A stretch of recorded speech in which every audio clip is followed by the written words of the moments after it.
Okay, നമുക്ക് തിരിച്ചു വരാം ഇലക്ഷൻ റിപ്പോർട്ടിലേക്ക്.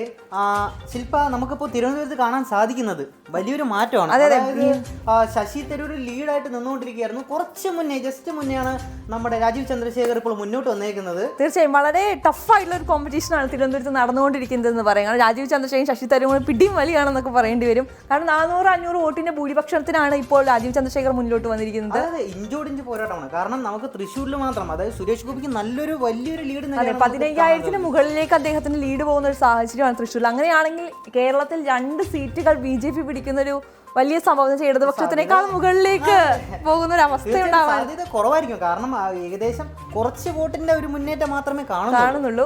പക്ഷെ തൃശ്ശൂരിൽ ഏതാണ്ട് ഉറപ്പിച്ച പോലെയാണ്. 18,000-ലധികം വോട്ടുകളാണ് അവർ പറയുന്നത്. തീർച്ചയായിട്ടും. അപ്പോൾ തിരുവനന്തപുരത്ത് നമുക്ക് എന്തായാലും നോക്കാം. അപ്ഡേറ്റുകൾ വരുന്നതനുസരിച്ച് എന്തായാലും നമുക്ക് രാജീവ് ചന്ദ്രശേഖർ ഇപ്പോൾ അല്പം കുറച്ച് താഴോട്ട് പോയിക്കൊണ്ടിരിക്കുകയാണ്. നമുക്ക് എന്തായാലും അടുത്തത് ആറ്റിങ്ങൽ മണ്ഡലം ഒന്ന് നോക്കാം. ആറ്റിങ്ങൽ മണ്ഡലത്തിൽ ഇപ്പം ആരാണ് ലീഡ് നിൽക്കുന്നത്? UDF തന്നെയാണ്. അടൂർ പ്രകാശാണ് അദ്ദേഹം, അവിടുത്തെ സിറ്റിംഗ് MP ആണ് അടൂർ പ്രകാശ് എന്ന് പറയുന്നത്. ഒരു ഘട്ടത്തിൽ വി ജോയ് മുന്നിലേക്ക് വന്നതായിരുന്നു, പക്ഷെ വീണ്ടും പിന്നിലേക്ക് പോയി അടൂർ പ്രകാശ് കയറി വന്ന ഒരു സാഹചര്യമാണ് ആറ്റിങ്ങൽ. ലീഡ് കുറവാണ്. ഒരു ടഫ് കോമ്പറ്റീഷൻ ആറ്റിങ്കിലും ഉണ്ട്. ഇടതുപക്ഷത്തിന് പ്രതീക്ഷയുള്ള ഒരു മണ്ഡലമാണ് ആറ്റിങ്ങൽ എന്ന് പറയുന്നത്. പക്ഷെ സാധ്യതകൾ മങ്ങിക്കൊണ്ടിരിക്കുകയാണ്. UDF തന്നെ നീല നിറം തന്നെയാണ് കേരളത്തിൽ ഇപ്പൊ ഏറ്റവും കൂടുതൽ കണ്ടുകൊണ്ടിരിക്കുന്നതും. അതെ, നമ്മൾക്ക് പോയി LDF ആലത്തൂര് മാത്രമേ കാണുന്നുള്ളൂ. ഏതാണ്ട് 17 സീറ്റുകളിൽ UDF-ഉം 1 സീറ്റിൽ ഇടതുപക്ഷവും 2 സീറ്റുകളിൽ NDA-യുമാണ് ഇപ്പോൾ ഈ നിമിഷം. പക്ഷെ ഏത് നിമിഷവും അത് മാറി മറിയാവുന്ന ഒരു സാഹചര്യം എന്തായാലും കാണുന്നുണ്ട്. അടുത്തത് നമുക്ക് കൊല്ലം മണ്ഡലം നോക്കുകയാണെങ്കിൽ NK പ്രേമചന്ദ്രനാണ് ഇടതുപക്ഷത്തിനല്ല കോൺഗ്രസിന്റെ സ്ഥാനാർത്ഥി എന്ന് പറയുന്നത്. അദ്ദേഹം സിറ്റിംഗ് MP കൂടിയാണ്. അദ്ദേഹം തന്നെയാണ് ലീഡ് ചെയ്യുന്നത് കൊല്ലത്ത്. വലിയ മാറ്റം സംഭവിക്കാനില്ല. കാരണം ലീഡ് നില അത്യാവശ്യം തീർച്ചയായും. കാരണം മുകേഷാണ് ഇടതുപക്ഷത്തിന്റെ സ്ഥാനാർത്ഥി. എനിക്ക് പോസ്റ്റൽ വോട്ട് എണ്ണുമ്പോൾ മാത്രമാണ് മുകേഷ് ഒന്ന് മുന്നിലേക്ക് വന്നത്.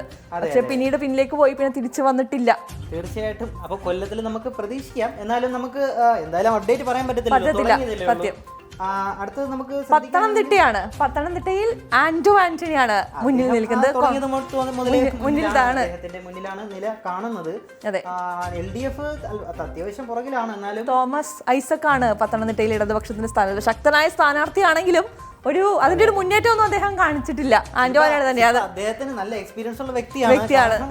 അദ്ദേഹം കയറി വരാനായിട്ട് വളരെ ചാൻസ് കൂടുതലാണ്. നമുക്ക് വോട്ടെണ്ണലുകൾ ബാക്കി കഴിയുമ്പോഴേ നമുക്ക് അതിനെ പറയാൻ പറ്റത്തുള്ളൂ.